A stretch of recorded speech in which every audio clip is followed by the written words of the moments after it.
Well, would you look at that? After years of begging for the game to be put on Nintendo Switch Online, Super Mario RPG got an HD remake. I know a lot of people will be picking up the game today, myself included. And who knows, if the remake sells well, we could potentially get a sequel which would mark the grand return of Super Mario RPG. However, some of you might be interested to hear that today marks something else major for the Mario franchise. The 20th anniversary of another Mario RPG series called Mario and Luigi. For those of you unaware of this series, the Mario and Luigi series is a timeless series full of wackiness, creativity, and even heart. Not counting the arcade game Mario Bros, this was the series that introduced the concept of Mario and Luigi being on the same screen working together. And it was Luigi's playable debut in a Mario RPG after being reduced to an NPC in Super Mario RPG and Paper Mario. I know there's a decent chunk of people who played the first game in the series, Superstar Saga, for the first time on NSO earlier this year, and are probably interested in if there are more games like it, and if so, what they have to offer. I also know there's a lot of people who have been playing the games ever since Superstar Saga released exactly 20 years ago. The success of Superstar Saga led to 4 sequels and 2 remakes being released from 2005 to 2019. I've been a fan of the series ever since I played the 4th game in the series, Mario & Luigi Dream Team, in 2013. None of these games are flawless, as no game is, but I think they're all worth playing. Everyone at second-party developer Alphadream, formerly known as AlphaStar, the developer of the Mario & Luigi series, clearly loved their jobs when it came to these games. Unfortunately, on October 1st of 2019, Alphadream filed for bankruptcy, much to the heartbreak of many fans, myself included. It's generally agreed that the remake's not selling that great due to releasing on the 3DS from 2017 to 2019 instead of the Switch is what killed the company, but I think there's more to the story than just that, and I hope to explain why I think that to the best of my ability. Now, before I go any further, I need to make it clear that what you're about to watch is not, I repeat, is not a review retrospective of these games, but rather some background on the development of these games, general information about each one so those of you who have never played them can have an idea of whether or not you'd be interested in doing so, and things that factor into how well they were received at the time of their releases. But with that out of the way, let's go back in time to 2003.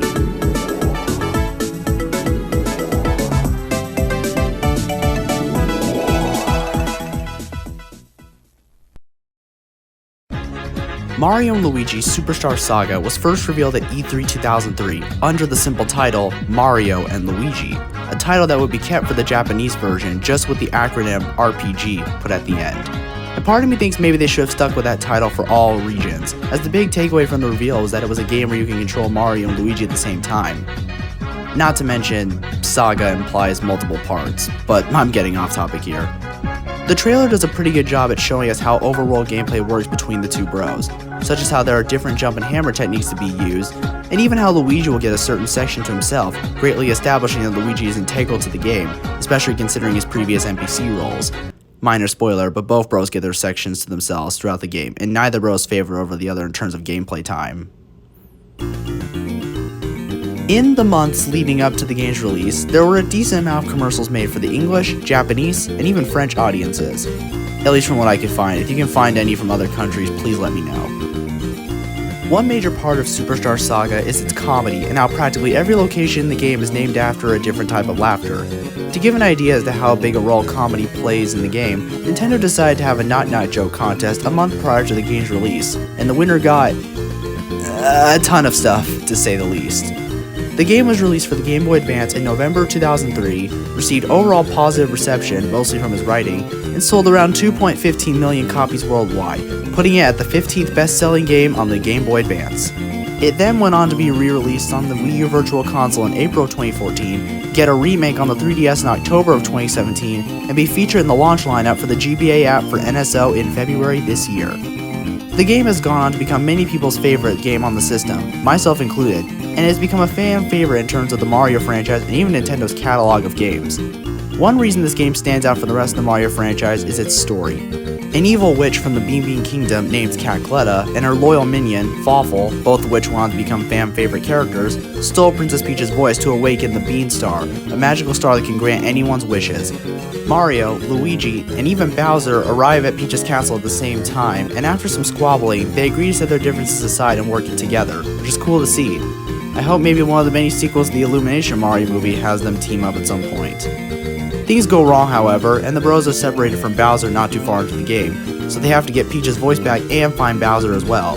And that's where I'll stop in terms of describing plot, as I don't want to risk spoiling too much for those who haven't played these games before, assuming you haven't already been spoiled by the hundreds of people on the internet who love talking about these games, and for good reason. In terms of gameplay, it's pretty simple and straightforward compared to most RPGs, which makes this series a pretty good introduction to RPGs for those who want to get into the genre. The gameplay is actually not too different from Tomato Adventure, a Japanese exclusive RPG released for the GBA in 2002, also made by Alphadream. Not a lot of strategy is really needed, especially when compared to games like Super Mario RPG, Paper Mario, or even most traditional RPGs. There is no partner system because there's just Mario and Luigi, and instead of just blocking attacks in battle, you either have to dodge or counter attacks, which honestly makes a lot more sense than just sitting there and taking damage no matter what for the most part. Returning from previous Mario RPGs are the simple jump and hammer attacks, but there are also special attacks that require both Mario and Luigi called Bros attacks that are unlocked with each new move you learn in the overworld, which is a really clever way to tie overworld gameplay to battle gameplay. They require a thing called Bro points, however, so you still have to choose wisely between your moves, adding a small sense of strategy into the game. So overall, while it's easy to see why this game is the beloved fan favorite that it is, I think the general audience's interest in this game came from the idea of one player controlling both Mario and Luigi at the same time, as opposed to needing two players for both bros, which was how it was prior to Superstar Saga, whether both on screen or one at a time. Though here's a little fun fact, it is possible to play Superstar Saga co-op on the GameCube with the Game Boy player, something that was sadly not transferred over to the Wii U or Switch. While this game does have a lot of characters never before seen in a Mario game, most of the marketing was focused on showing how gameplay of Mario and Luigi worked, which makes sense considering how they're the title characters, but some of the new characters did slip through the cracks. It also helps that 2003 was the peak of the Game Boy Advance's lifespan, as not only had it been out for 2 years at the time, but it also got in a brand new variant called the Game Boy Advance SP. The GBA would then go on to live for 2 more years before being replaced by the Nintendo DS altogether. Speaking of the DS and 2 years later, I think now would be a great time to shift our focus to this game's sequel. So let's travel to 2005. With Superstar Saga being more successful than Paper Mario in terms of sales, and the latter getting a sequel in 2004, it was pretty inevitable that there would be another Mario and Luigi game, making that series the handheld RPG series for the Mario franchise, and Paper Mario the console RPGs. 𝐏𝐥𝐞𝐚 said that the biggest priority when developing Mario and Luigi games was that each one had to outdo the previous entries in some way. With the release of the DS in late 2004, this gave Alphadream a golden opportunity to improve the series, as they would have to innovate things with an extra screen and 2 extra buttons to take into consideration. At E3 2005, Nintendo announced the second game in the series, Mario and Luigi Partners in Time, or as it was originally called, Mario and Luigi 2. Though the usage of the number 2 stayed for the Japanese name under the title Mario and Luigi 2x2. The reason being because of 2 screens and 2 new main buttons on the DS, being X and Y, the development team decided to double the amount of playable characters.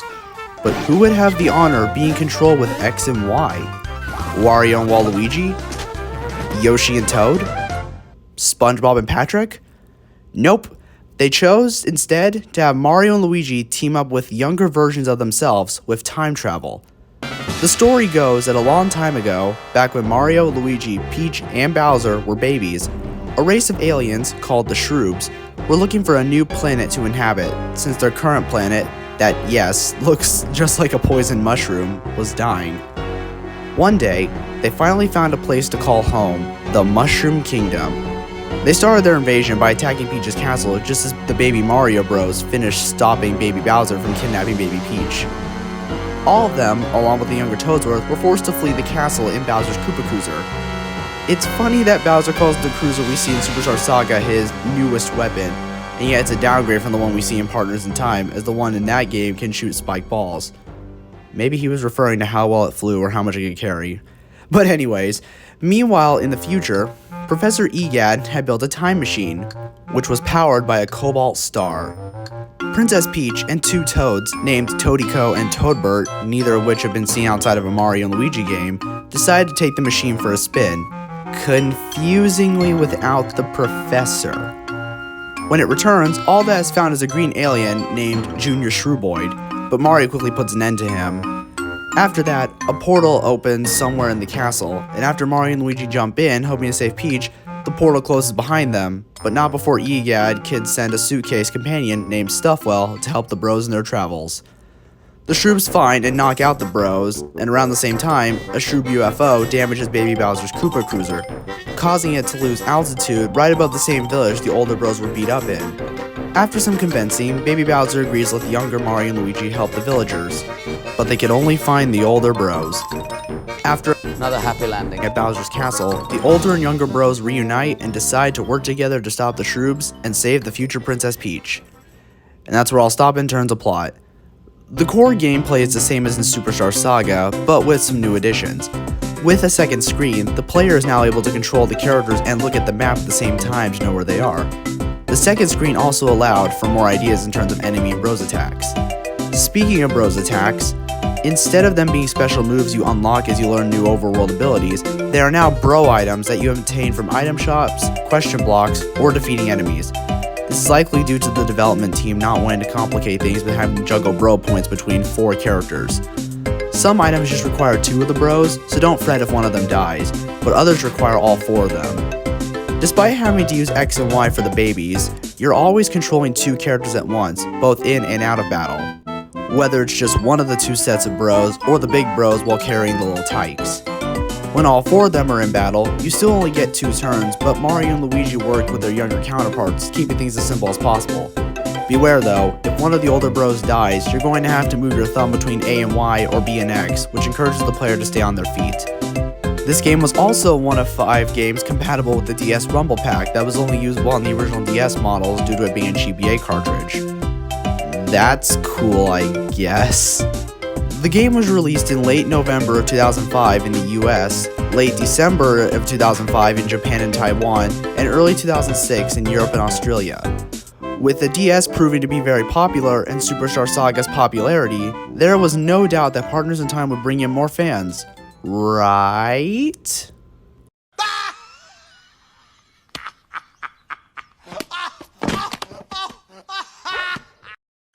I guess Nintendo cared more about marketing Mario Kart DS and Animal Crossing Wild World, which makes sense considering both series' history, but from what I've been able to find, there were not a lot of trailers and marketing material for Partners in Time, especially when compared to Superstar Saga, which could be one of the reasons the numbers weren't as high.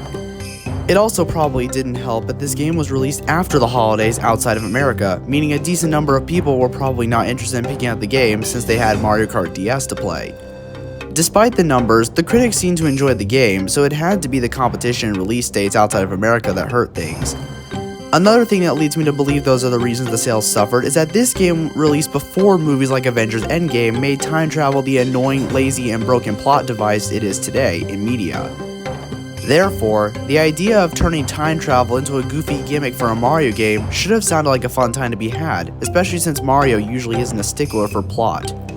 Maybe the box art scared some people out of buying it, which would also make sense considering this is one of the 2 contenders for darkest game in the entire Mario franchise. Something that the Japanese and Korean box arts didn't do a good job at conveying. The other contender being Super Paper Mario, but that's a debate for another day. Either way, the general opinion of Partners in Time seems to be that while it's not as good as Superstar Saga, it's still a pretty good game. And even though calling it a failure isn't true at all, it still sucks that Partners in Time didn't sell as well as it should have, especially for reasons I'll be discussing later. Despite the numbers, Partners in Time was still lucky enough to be added to the Wii U Virtual Console in 2015. But okay, we got a sequel that proved to be a success even if it wasn't as successful as its predecessor or should have been. But where do they go now after doubling the amount of characters and screens for the sequel? Well, let's find out. So, Superstar Saga did a great job at establishing the brand new Mario RPG series for Nintendo's handheld systems, and Partners in Time innovated the series onto the brand new DS by taking advantage of the second screen and the X and Y buttons. But with the latter doubling the amount of characters for the sequel, how does a third entry top that, and in an interesting way? On October 2nd of 2008, at Nintendo's Tokyo press event, Nintendo announced the third Mario & Luigi game, and revealed it would heavily involve both Bowser and the touchscreen. Unfortunately, I could not find any footage of the live reveal, but the trailer from the event can be found online. The game was released on February 11th of 2009 in Japan and Taiwan, but the rest of the world didn't get the game until late 2009. The game was announced to the American audiences at E3 2009 under the title Mario & Luigi: Bowser's Inside Story. Very interesting that Japan just got the numbered titles and the rest of the world got real titles. The game received major praise, and to this day is not only the highest selling RPG in the Mario franchise, though this info could become outdated soon, who knows, but also Alphadream's best selling game to date, with 4.56 million copies sold. That might not sound like much now, but just for comparison, Super Mario Galaxy released in late 2007 and sold 12.8 million copies, meaning a spin-off RPG of the Mario franchise for the DS sold over a third of a mainline Mario game for the Wii. This game is also a very popular contender for best Mario RPG of all time, and it's easy to see why not only hardcore fans enjoyed the game, but also casual audiences did too. The story goes that a disease called the Blorbs is spreading around the Mushroom Kingdom, and an emergency conference is held at Peach's castle in hopes of being able to find a cure and the source of the Blorbs. According to interviews conducted with the infected citizens, they all bought a special mushroom called Blorb mushrooms from a mysterious merchant. Just as that info is delivered, Bowser, hilariously offended that he didn't get invited to the meeting, crashes it and gets into a fight with Mario. He loses, to nobody's surprise, and is yeeted out of the castle by Peach and Starlo combining their powers. I'm not going to get into the implications of that. After crashing into the forest, Bowser finds a mysterious shroom shop where a mysterious cloaked figure gives Bowser a free lucky mushroom by telling him it'll make him powerful enough to beat Mario. Determined to beat Mario, Bowser eats it, only to start inhaling everything in sight. He goes back to Peach's castle and inhales everyone at the castle before passing out. Mario and Luigi awaken inside the belly of the beast and have to find a way out, while also helping Bowser take down the cloaked figure and find a cure for the Blorbs. Crazy, right? Bowser literally eats Mario, Luigi, Peach, and several others without him or them dying. Why? Mario logic. The gameplay is not too different from previous games. Mario and Luigi use A and B, and Bowser takes the X and Y buttons. X is for punching, and Y is for spitting fire. Segments inside Bowser are 2D, and you alternate between the bros and Bowser on this adventure. Sometimes, Mario and Luigi have to give Bowser an internal workout to accomplish certain tasks, or even turn him into a giant to save his life. Some enemies, while battling with Bowser, can be inhaled for Mario and Luigi to battle as well. Instead of bro items again, Bowser's Inside Story goes back to the BP system from Superstar Saga, but they are now called special attacks, because Bowser isn't a bro, and the points are now called special points. For the bros, you have to find 10 attack pieces in each area to unlock a new attack, whereas with Bowser, you rescue herds of minions across the adventure for attacks. In case you couldn't tell, Bowser plays a big role in this game. At this point in time, playing as Bowser wasn't exactly new. Super Mario RPG and Super Paper Mario did it first. But the concept of Bowser just eating Mario and Luigi is so hilarious and random that you can't help but wonder what is going to happen. How will the bros escape Bowser? Such a wacky concept could not have been released at a better time, as by this point, the DS had sold over 100 million units, whereas not even 15 million had been sold by the end of 2005, giving Bowser's Inside Story an advantage of being on a now popular system. The huge success of this game led to a remake on the 3DS nearly a decade later, but I think now is a good time to bring up something that will be important for later. I already know I'm probably going to get hate for this next section. To talk about this, I have to spoil some of these games. If somehow you haven't had the plots of these games spoiled for you and would like to keep things that way, skip to this time frame right here on screen. If you're like me and know these games like the back of your hand or don't mind spoilers, let us continue. 3, 2, 1... You just got Luigi'd. I know some of you are probably wondering why I haven't mentioned the return of the fantastic Fawful, or even the amazing final fight against Dark Bowser. The reason why I haven't is because while those are definitely elements worthy of praise, they were not the things marketed back in 2009 by Nintendo. I think the most recognition Fawful got was being mentioned on the back cover of the game, and art in the instruction manual, but if there is any more, please let me know. The big selling point was Bowser eating Mario and Luigi and being able to play as him because Bowser is the well-known character with the general public. Sure, Fawful and 𝐾𝐞𝐬𝐿 were great characters in Superstar Saga, but judging by the sales of the game, not every single person got to play it. If you look at the GBA game sales, all 4 Super Mario Advance games, Mario Kart Super Circuit, and even Wario Land sold more than Superstar Saga. Even many of the major Mario games on the DS outperformed Partners in Time and Bowser's Inside Story combined, by a long shot. Who is the well-known character with the general public? Bowser or Fawful? It's no contest. While the original villains do add to the uniqueness of the game, and even the entire series, they are nothing compared to Mario and Luigi being eaten by their most fought enemy. Both these combined, however, do make for a fun experience on the go. So Alphadream now had an entire Mario RPG trilogy under their belt. How did they top playing as Bowser and being inside of him? These all sound like wacky dreams, don't they? Following the huge success of Bowser's Inside Story, Alphadream immediately started pitching more ideas for the next game in the series. Due to the expansion of the Mario and Luigi fanbase thanks to Bowser's Inside Story, all the ideas pitched involved Bowser in some way. However, game director Akira Yotani, fearing that Bowser would become a cheap and lazy marketing tool, restricted the team to just Mario and Luigi for the 4th entry. So the team decided to take this opportunity to put a greater emphasis on Luigi compared to previous entries, where he was mostly used for gags and sometimes wouldn't even be acknowledged at all. Why do you have to do my boy dirty like that? The idea was that there would be a large number of Luigis on screen at once for the player to control, but that raised another question. Where are the multiple Luigis coming from?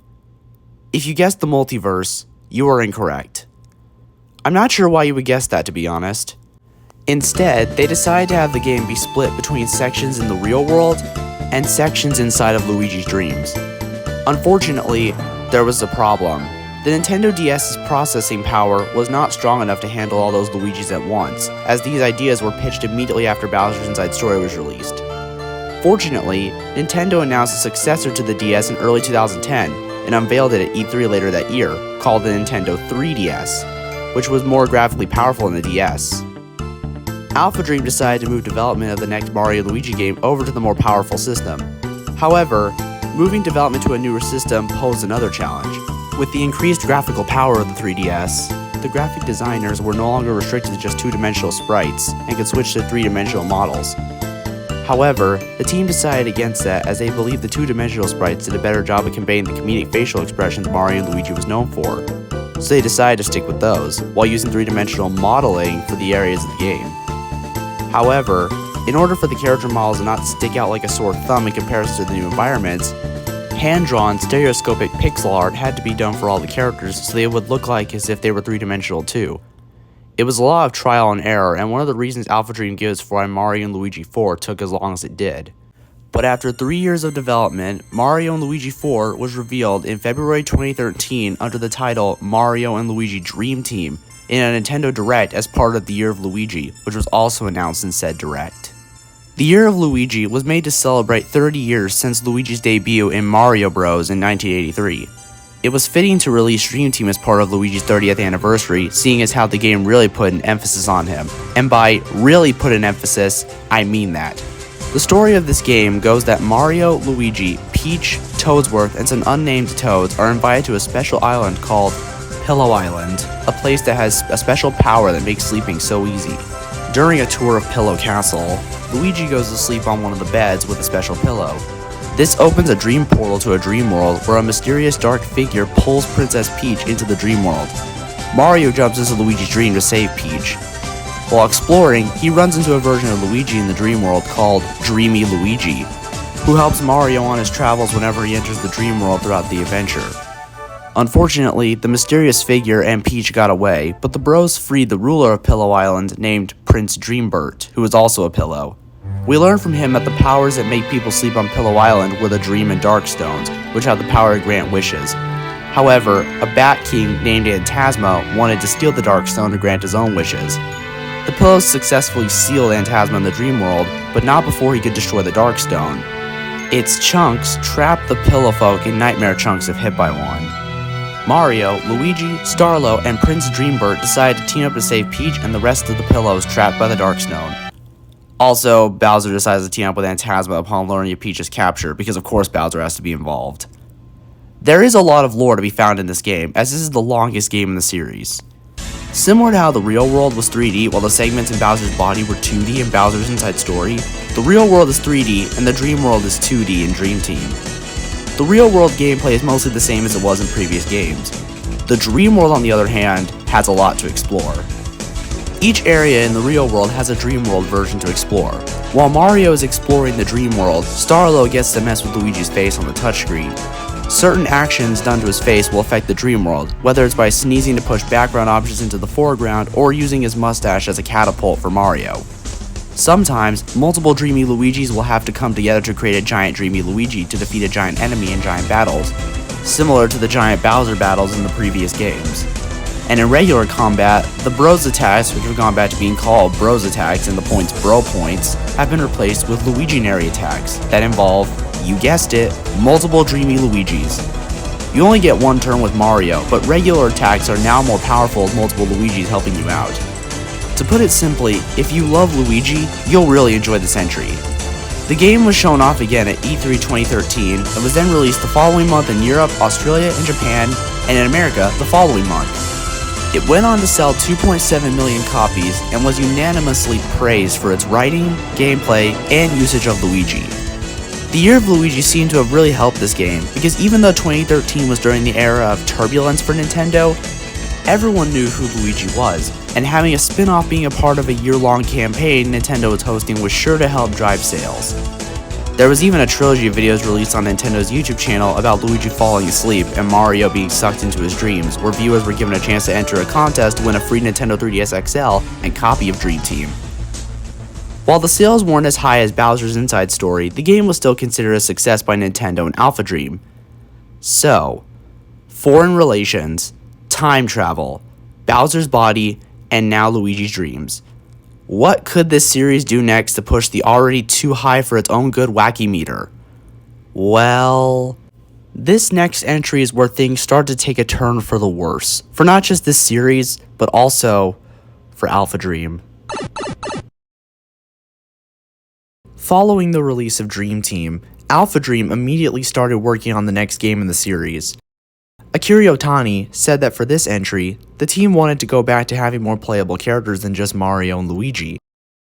They started thinking about who would work well with the gameplay and writing of the series, until they decided to have the Bros team up with another version of Mario who would be controlled with the Y button.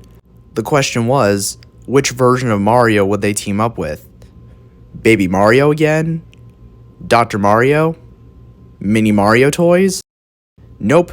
They decided to have the game be a crossover between the Mario and Luigi series and Paper Mario series.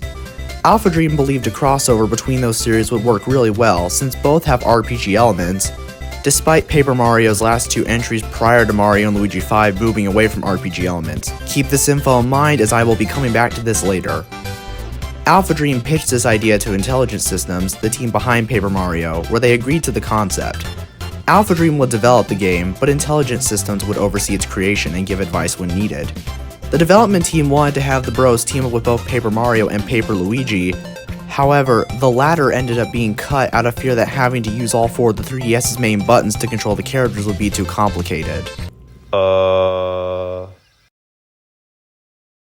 Okay. So the team started coming up with ideas for the plot, and they originally wanted the characters to move back and forth between the normal and Paper Mushroom Kingdoms, but they decided to instead have the regular Mushroom Kingdom slowly become more and more paperized, since they feared jumping back and forth would be too convoluted. Okay. Another major question the team had was how they would handle the characters, since Paper Mario also has a huge library of characters never before seen in a mainline Mario game. After coming up with many wacky ideas, Alphadream ultimately decided to just play it safe by using main series characters and focusing on them meeting their paper counterparts. This was not only because they were having a hard time finding an appropriate place for legacy characters, but also because they feared having all those characters alongside the main crew would complicate the story. To be fair, there is so much stuff from both series to use that simply not including Taste Tea from the first Paper Mario will likely trigger a bunch of fans. But anyways, the bright side of not having too much originality in this game was that it could be made and released rather quickly. So with the story concept taken care of, the next question was how Paper Mario and the paper aspect of the game would be incorporated into the gameplay without overcomplicating things and in a way that would stand out. One minor detail that helped to differentiate the Paper Mario characters from the Mario and Luigi characters was a special white border placed around the paper characters, a detail that would go on to be used in Paper Mario games following Paper Jam. In terms of actual gameplay, one idea was that the player would repeatedly tap 3 different buttons to perform a special combo move, but Shigeru Miyamoto immediately rejected the idea and asked for the actions to be simpler to pull off. Eventually, they settled on an idea of moves called trio attacks. While Mario and Luigi would keep their regular bros attacks, Paper Mario would have a special set of attacks that required all 3 of the bros to pull off, and these would also cost BP.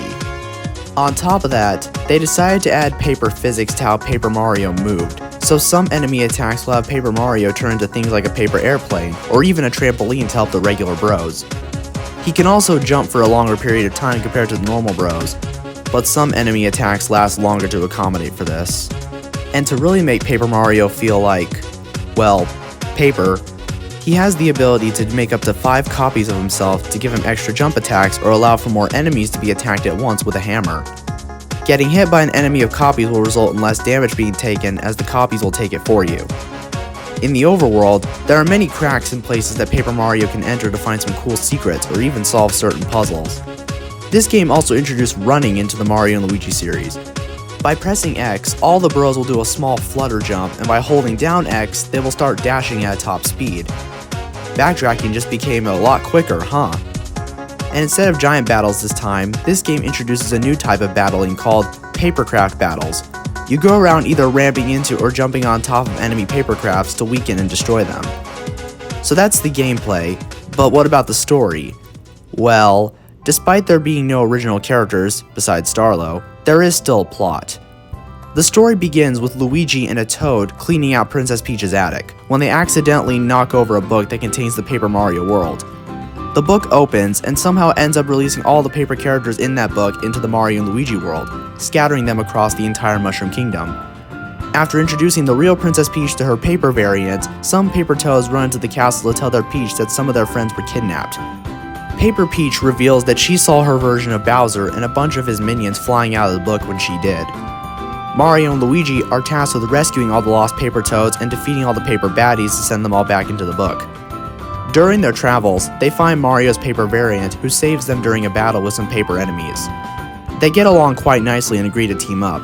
Unfortunately, Bowser met his paper counterpart not too long before Paper Mario joined the party, and after a short brawl, the Bowsers decided to team up to kidnap their respective Peaches and take over the Mushroom Kingdom together. Basically the regular Bowser kidnaps Peach plot, but now with 2 Bowsers, 2 Peaches, and 2 Marios. The game was announced at E3 2015 and scheduled to release in spring the following year, but it ended up releasing way ahead of schedule in December of 2015 in countries like Japan, Europe, and Australia, and then in America the following month. The game went on to sell only 1.08 million copies, and while most people would assume it was due to the lack of originality in the game or the fact that Sticker Star turned away a lot of Paper Mario fans, I think there are other major things that hurt the sales. This may have just been me, but I recall there being absolutely no marketing for the game's release. Gun to my head, I do not remember seeing a single sign in a store or commercial on TV. I know commercials for the game exist, but they must have been rarely shown. I knew about the game because of its announcement at E3, but the main attractions were games like Super Mario Maker, Kingdom Hearts 3, LEGO Dimensions, etc. It also probably didn't help that the US made the same mistake all countries except for America made with Partners in Time, where it was released after the holiday season, which meant that not too many people would likely be wanting to get a new game released during the New Year month when they probably already had many new games to begin with. While there was a cool papercraft kit that came free with the game if you pre-ordered it from GameStop, it probably didn't entice many people enough to get it since it was released after the holidays, late January to be specific. The not too great sales and lack of originality were very concerning and just left fans wondering how the next game would improve things. But little did everyone know that Paper Jam would be the final original Mario and Luigi game. As of right now, Nintendo could end up announcing a new one early next year.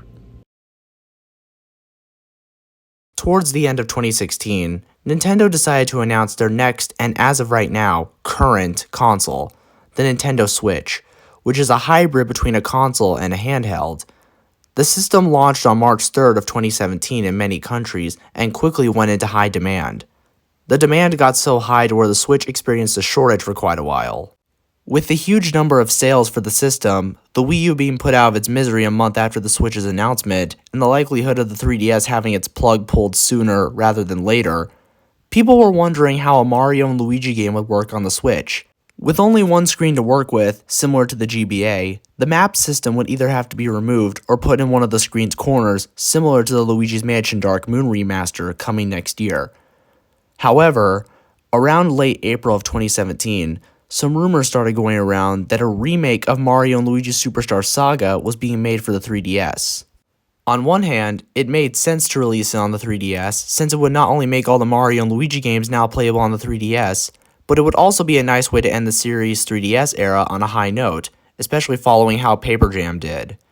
But on the other hand, it would have been perfect for the Switch, since Superstar Saga is the only game in the series not to have two screens to work with. It also would have given Alphadream a chance to experiment with how they would want the series to look on Switch. But anyways, as we got closer and closer to E3, more evidence of the remake's existence was found, including its associated number, its 3DS home menu icon, and even the full title, being Mario & Luigi Superstar Saga plus Bowser's Minions. Fans were getting more and more excited, and then E3 2017 arrived.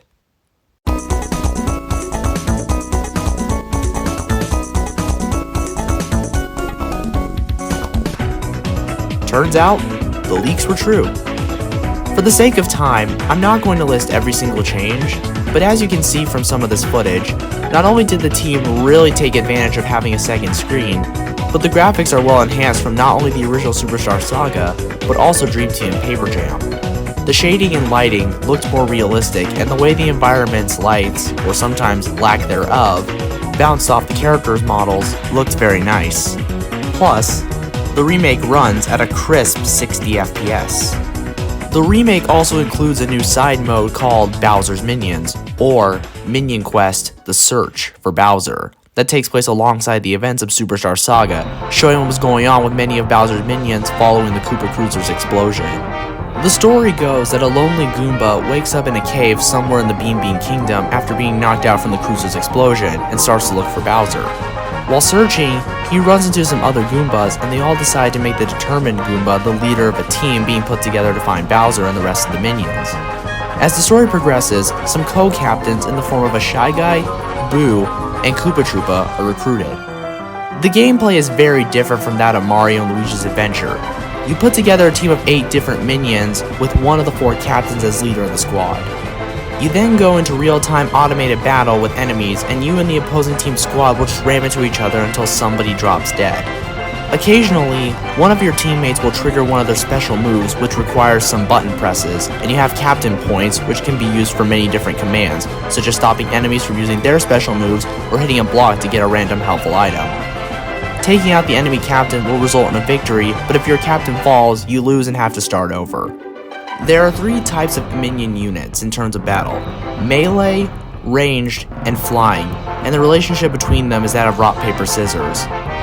There's really not much else to say except not only were many people not a fan of the gameplay, but also it was the main attraction when the remake was being shown off at game events. I do not know if this is because it was the new mode, because they wanted to show as little as possible of the main game, or both, but whatever the case, excitement was high for fans of the series, even if there was a decent crowd of people who wished the remake was on Switch. In the September Nintendo Direct of the same year, Nintendo announced that a Goomba and Koopa Troopa amiibo would be released to coincide with the game's release, and there was even a Play Nintendo trivia quiz for the game to go alongside the release. The game was released on October 6th of that year, and was a bomb. The game only managed to sell barely over 500,000 copies, and in retrospect, it is very easy to see why.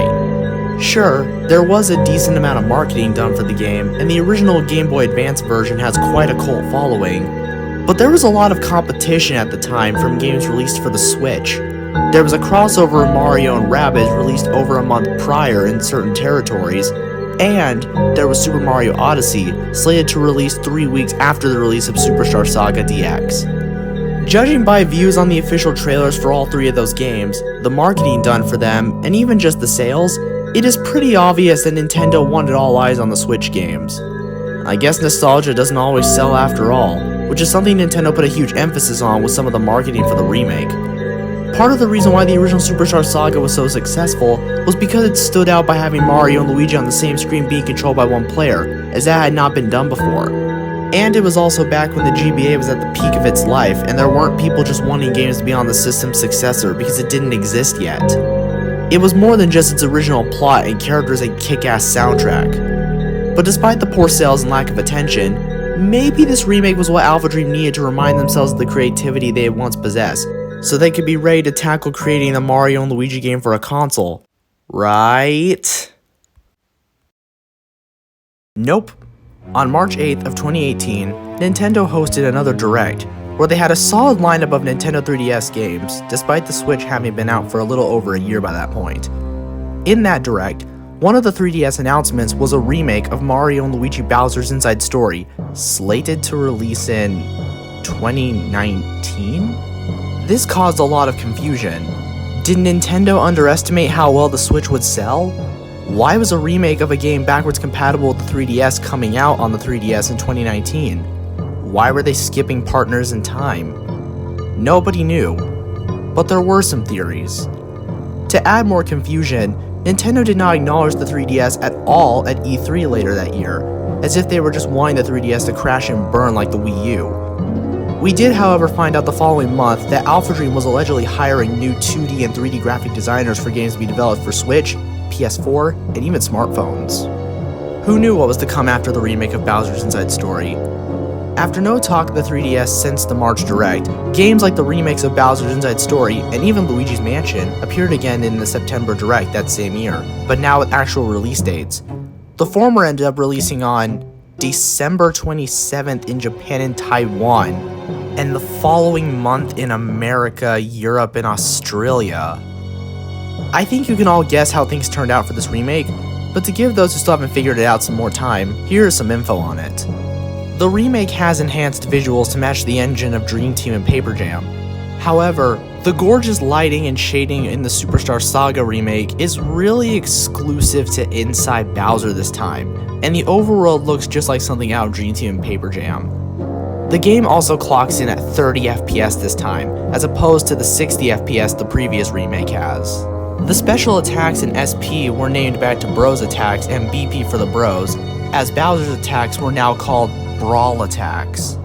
This remake also has its giant battles once again not made by Alphadream, but instead another company called Arzest. It is very interesting that these decisions were made for not only this game but also Dream Team, considering how great of a job Alphadream did with the giant battles in the original Bowser's Inside Story. For the most part. This remake was also given a side mode to coincide with the story of the original game, called Bowser Jr.'s Journey. The story goes that this trio gang called the Best Fitness Friends have found a cure for the Blorbs called Skeleton Formula D.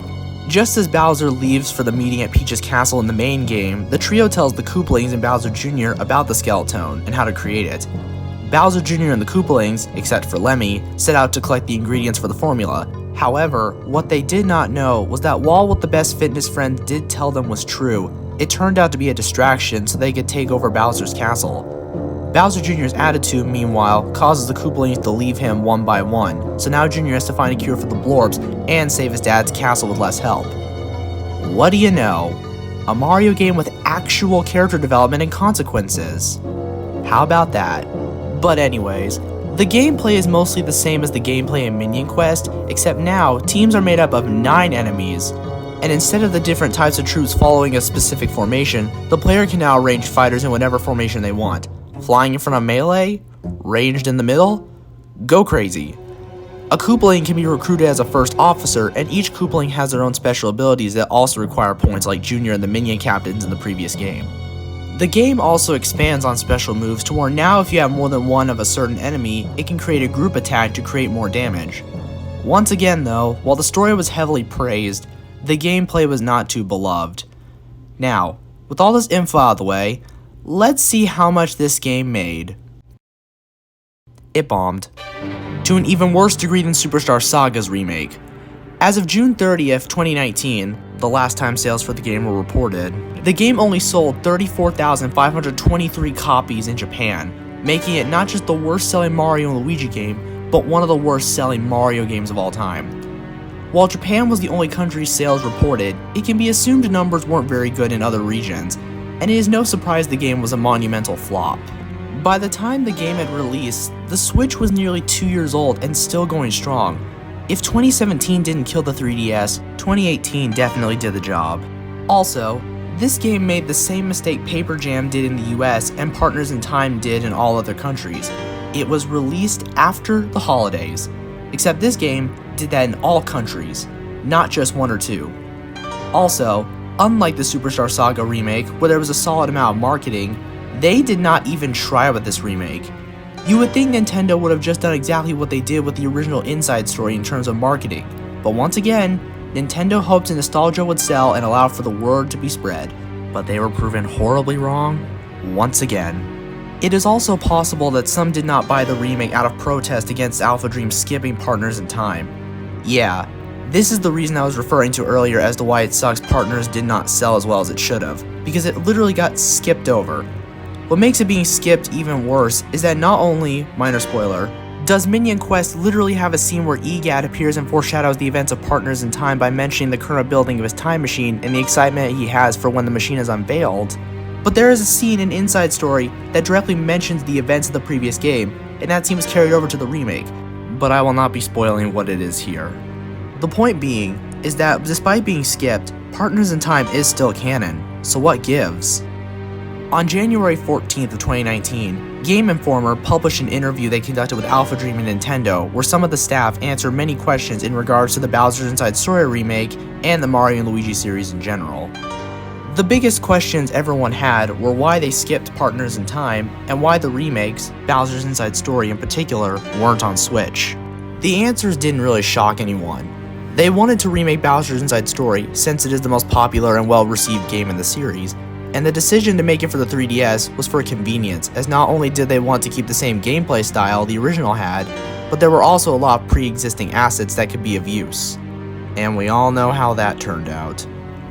Just to give an idea as to how much the Switch was, and still is, kicking ass, a port of New Super Mario Bros. U and Luigi U called New Super Mario Bros. U Deluxe was released on Switch the same day as the Bowser's Inside Story remake. Mario U Deluxe, as of June 30th, is currently the 10th best-selling game on the Switch, with 16.17 million copies sold. Need I say more? Despite the terrible sales, fans just shrugged it off and said, it's time that the series moved to Switch and that the 3DS died. According to insiders, Nintendo had supposedly axed any 3DS plans they had for after BIS DX and Kirby's Extra Epic Yarn following the poor sales of the former. And due to the lack of numbers recorded for Kirby's 3D Yarn, it can be assumed that even that port did poorly. Sadly, these reports were confirmed to be true following the announcement in April of 2019 that there were no first-party games planned for the system, and the final nail in the coffin was the official discontinuation of the 3DS on September 17th of 2020. Some might call this a COVID death, and while it might have been, the 3DS had started to disappear from store shelves starting in summer of 2019, implying that they were considering axing the 3DS a lot sooner. But it took as long as it did because it did. It took forever, but now Nintendo could focus all their attention on the Switch, and that's what they've been doing for the past 3+ years. But what about Alphadream, you might be asking?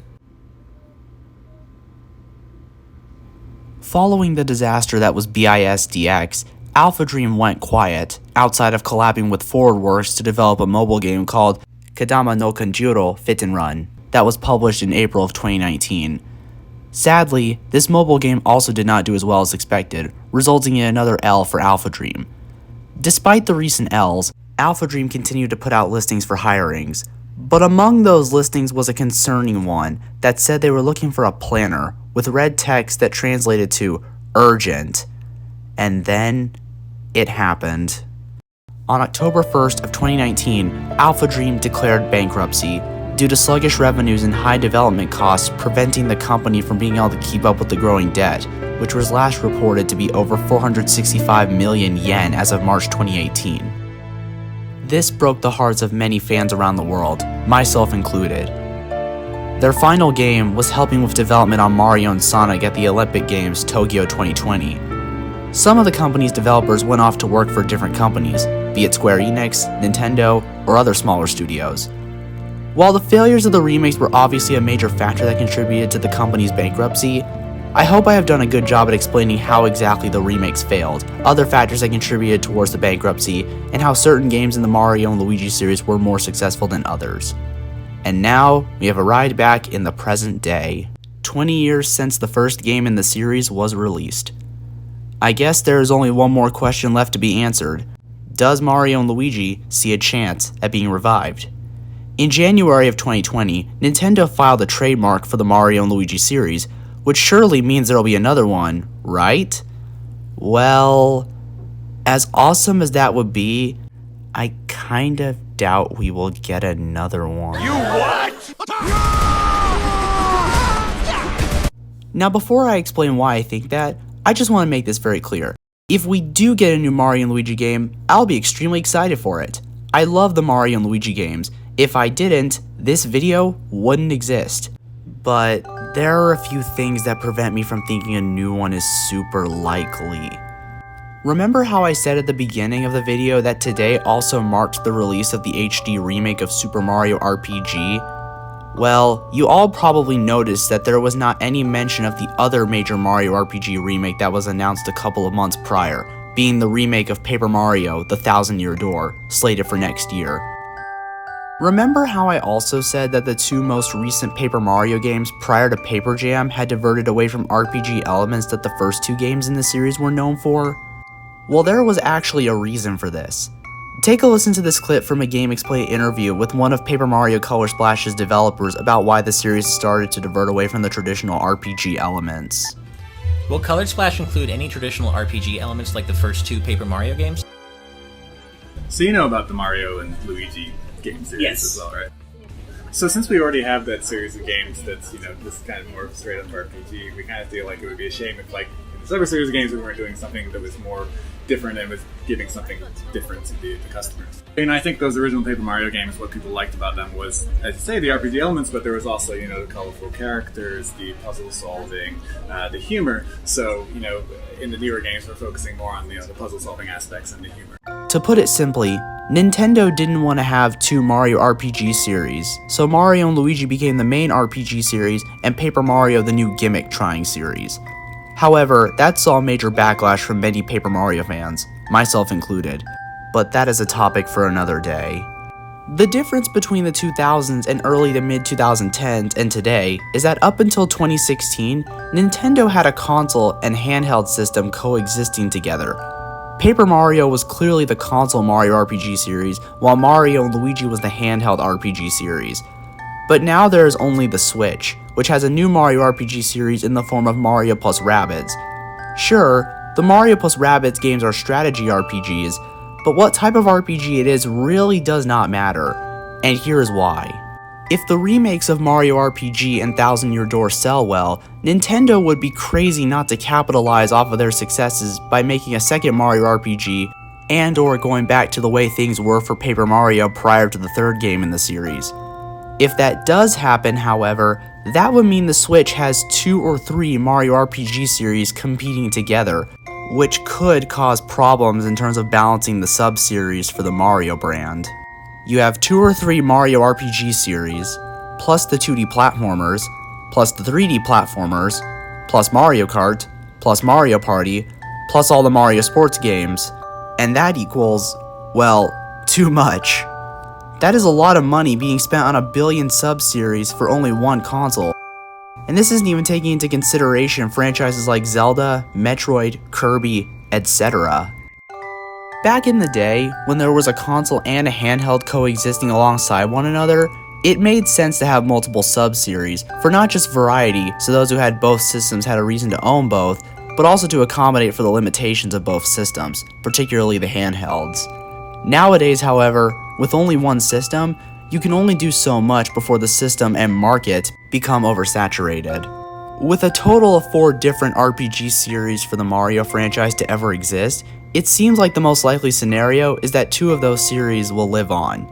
Nintendo clearly wants for Rabbids to have a future, and Mario and Luigi's developers are no more, most likely meaning the series may end up being left in the dust of the 2010s. So that leaves Super Mario RPG and Paper Mario. If Paper Mario goes back to its roots, anything Super RPG can do, Paper Mario can as well. But if Paper Mario does not go back to its roots, then Super Mario RPG could potentially get a sequel. It depends on how well the remakes sell, but the point I'm trying to make is that I don't think Mario and Luigi will return. At least, not as we once knew it.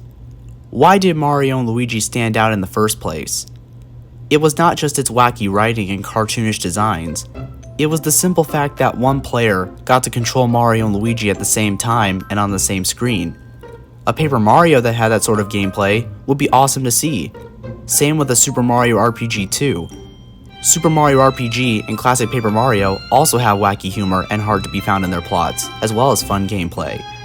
Incorporating Luigi more into gameplay and story would be a great way to carry on the legacy of the Mario and Luigi games, while continuing to develop new ideas for either series. Alphadream's closure doesn't have to mean the end of what the studio and their most popular games had. Their legacy and spirit can still live on within future Mario RPGs, but that depends on not only what Nintendo does with the Mario RPGs, but also how well of a job us fans do at spreading the word about this timeless series of humor and heart that is the Mario and Luigi series. It is us fans' job to make sure as many Mario and Nintendo fans as possible know about the series and are given a chance to try it out if they are interested. I hope you hardcore fans enjoyed this little trip back in time through the series' history, and I hope that I've interested those of you who have never heard of this series, or have but know little about it, into giving one of these games a try one day. There's a reason I tried not to spoil too much about these games' plots, because the best way to experience these games is by playing them with as little prior knowledge as possible. I will always envy newcomers to the series who do not know what they are in for.